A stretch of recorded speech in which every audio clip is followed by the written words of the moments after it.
Seperti yang sering kami sampaikan bahwa secara pribadi hubungan antara Ibu Megawati Soekarno Putri dan Pak Prabowo adalah hubungan yang baik, saling menghormati dan juga memiliki kesejarahan yang panjang.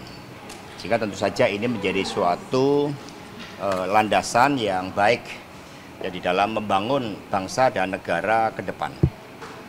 Tapi kemudian dalam Rakornas PAN, Pak Prabowo sempat menyebutkan soal pemerintahannya tidak ingin diganggu, jangan diganggu kalau tidak mau bergabung begitu. Lalu kemudian juga sempat mencolek soal Bung Karno adalah milik semua, bukan milik satu partai begitu. Ini apakah PDI Perjuangan merasa tersindir begitu dengan pernyataan ini?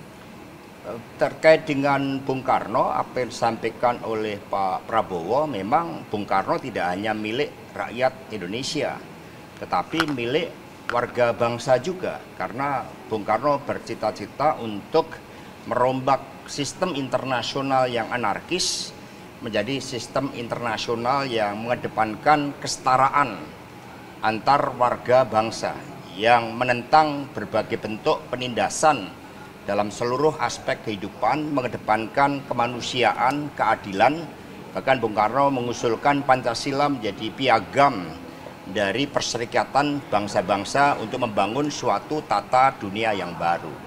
Nah, bagi PD Perjuangan, kesejarahan dengan Bung Karno itu sangat kuat karena akar dari PD Perjuangan adalah PNI yang didirikan oleh Bung Karno dan menggelorakan suatu semangat kemerdekaan Indonesia saat itu dengan mengorganisir rakyat.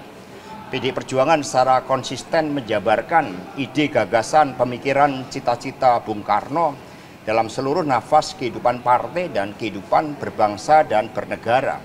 Sehingga karena emotional bonding itulah PD Perjuangan yang paling konsisten di dalam menjabarkan seluruh pemikiran Bung Karno itu. Khususnya terkait dengan ideologi Pancasila, spirit mewujudkan Trisakti. Sekiranya partai lain juga akan menjalankan hal yang sama dengan PD Perjuangan, dengan emotional bonding Bung Karno, pemikiran-pemikiran Bung Karno, ya tentu saja kami welcome. Dan kemudian terkait dengan bagaimana tatanan sistem pemerintahan dibangun, ya kita melihat bahwa bagian dari suatu hukum alam tentang pentingnya check and balances, tentang pentingnya fungsi-fungsi di dalam teori politik, ada yang berada dalam pemerintahan, ada yang berada di luar pemerintahan, ada yang menjalankan fungsi-fungsi penyeimbang, sehingga representasi dari rakyat itu betul-betul terwakili. Nah, bagaimana sikap PDI Perjuangan? Kami belum memutuskan hal itu, karena menyangkut hal yang sangat strategis. Kami mendengarkan bagaimana masukan anak ranting, PAC, DPC, masukan arus bawah, karena PDI Perjuangan adalah partai yang dibangun dari kekuatan arus bawah itu. Rapat Kerja Nasional akan membahas beberapa hal yang strategis terkait dengan evaluasi pelaksanaan pemilu tahun 2024, konsolidasi partai dalam rangka pilkada serentak dan juga persiapan kongres yang akan datang, dan juga persoalan yang sangat penting menyangkut kehidupan kita, masalah pangan.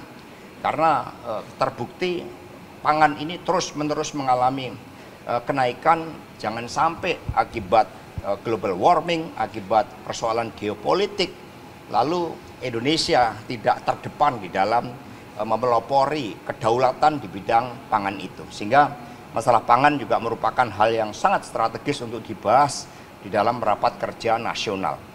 Rakernas juga akan menggelorakan suatu api perjuangan. Ya, karena itulah nanti ada beberapa simbol-simbol strategis bagaimana api perjuangan yang menyatu dengan kekuatan rakyat itu ditampilkan di dalam seluruh acara rapat kerja nasional yang kelima. Mas, tapi yang paling ditunggu adalah pertemuan antara Pak Prabowo dengan Mas. Undang-Undang Nomor 39 Tahun 2008 tentang Kementerian Negara agar bisa mengakomodasi yang jumlahnya maksimal dari 34 menjadi 40. Kalau PDIP melihatnya perlu nggak sih, Mas, revisi tersebut dilakukan sebelum pelantikan? Suasana kebatinan ketika Undang-Undang Kementerian Negara itu dibahas, itu bagian dari suatu representasi bagaimana negara menjalankan suatu fungsi-fungsi dasar di dalam melindungi segenap bangsa seluruh tumpah darah Indonesia, memajukan kesejahteraan umum, mencerdaskan kehidupan bangsa, dan juga fungsi yang sangat penting di dalam tata pergaulan dunia. Sehingga itulah yang kemudian dijabarkan di dalam pemerintahan, dan kemudian ada yang mandatori oleh Undang-Undang Dasar seperti tentang Kementerian Luar Negeri, Kementerian Pertahanan, Kementerian Dalam Negeri, kemudian fungsi-fungsi dasar yang dijalankan oleh negara seperti kesejahteraan sosial, kemudian keuangan negara, dan sebagainya. Sehingga hal-hal yang mandatori itu dibahas di dalam undang-undang kementerian negara tersebut, yang tentu saja juga melihat bahwa seluruh desain dari kementerian negara itu kan bertujuan untuk mencapai tujuan bernegara, bukan untuk mengakomodasikan seluruh kekuatan politik. Ini yang harus dibedakan, apalagi kita menghadapi tantangan-tantangan yang tidak ringan, persoalan ekonomi yang kita hadapi, pelemahan rupiah, masalah tenaga kerja, bahkan kemudian deindustrialisasi, hal-hal yang terkait dengan tingkat pendidikan kita, kualitas kesehatan kita. Sehingga menghadapi persoalan-persoalan dan juga dampak geopolitik global diperlukan suatu desain yang efektif, yang efisien, bukan untuk memperbesar ruang akomodasi, karena kepemimpinan nasional di dalam memanage negara melalui struktur yang efektif, yang efisien, struktur yang mampu mengorganisir seluruh persoalan bangsa menjadi suatu solusi yang dirasakan rakyat, itulah yang paling penting di dalam merancang kabinet. Mas, artinya revisi tersebut kurang efisien dan tidak... Ya, dalam pandangan PD Perjuangan, kami percaya bahwa dengan undang-undang kementerian negara yang ada sebenarnya masih visioner untuk mampu menjawab berbagai tantangan kehidupan bangsa dan negara saat ini. Tetapi ya tentu saja setiap presiden punya kebijakan tersendiri. Zaman Ibu Megawati Soekarno Putri antara Kementerian Perdagangan dan Perindustrian dijadikan satu. Kemudian pada periode pertama Bapak Presiden Jokowi kita melihat itu terjadi pemisahan, dan kemudian dibentuk Badan Ekonomi Kreatif misalnya. Jadi setiap presiden sesuai dengan mandatnya tentu saja punya suatu kewenangan. Tetapi bagi PD Perjuangan, undang-undang kementerian negara yang ada itu sebenarnya sudah mampu merepresentasikan seluruh tanggung jawab negara di dalam menyelesaikan masalah rakyat dan juga mencapai tujuan bernegara. Mas, apakah pertemuan Bu Mega dan Pak Prabowo yang belum terlaksana itu ada sinyal bahwa ada komunikasi yang mandek, dan itu kan dibahasnya udah lama ya, sebelum Lebaran bahkan wacana itu muncul, dan apakah faktor Pak Presiden yang menjadi penghalang bahwa tidak ada keinginan bertemu? Ya, dalam momentum yang tepat ya, setelah agenda-agenda partai dijalankan, pertemuan akan dapat dijalankan. Kan kita kan punya agenda-agenda nasional di mana para pemimpin bisa bertemu bersama. Misalnya ada spirit 17 Agustus dan sebagainya. Nah, tentu saja komunikasi selama ini dengan Partai Gerindra misalnya itu dapat berjalan dengan baik. Di dalam pelaksanaan pilkada misalnya kami berkomunikasi dengan Gerindra, dengan Partai Golkar, dengan Partai Amanat Nasional, dengan PKB, dan hampir seluruh partai kami melakukan komunikasi politik tidak ada batas. Jadi apa yang terjadi di dalam dinamika politik di tingkat nasional itu juga diwarnai oleh apa yang terjadi di daerah di mana hampir seluruh partai saat ini berkonsentrasi pada pelaksanaan pilkada serentak itu. Mas Hasto, kemarin Pak Prabowo juga ingin membentuk presidensial club gitu. Ini kan apakah itu sudah didengar juga oleh Ibu Mega, dan tanggapan dari Ibu Mega seperti apa ya Mas?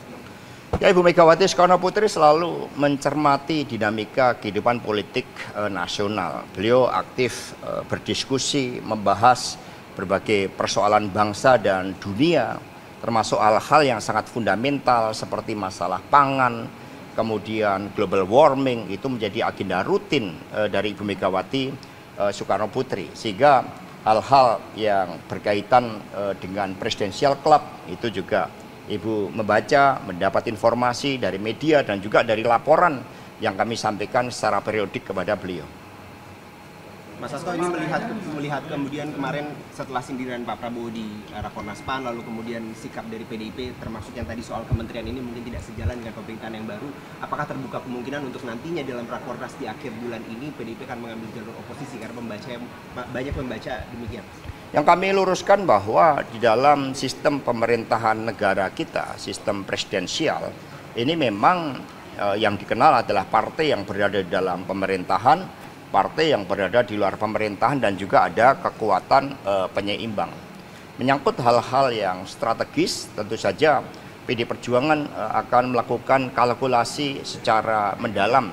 Tapi komitmen bagi PD Perjuangan adalah bagaimana berbagai persoalan-persoalan rakyat saat ini secepatnya dapat diatasi bersama-sama, dan PD Perjuangan bisa menggunakan seluruh instrumen dari 3 pilar partai yang bekerja di tingkat nasional, provinsi, dan kabupaten kota. Jangan lupa kami masih memiliki menteri-menteri yang berada di kabinet saat ini karena mengawal prinsip-prinsip pemerintahan yang dikedepankan oleh PDI Perjuangan.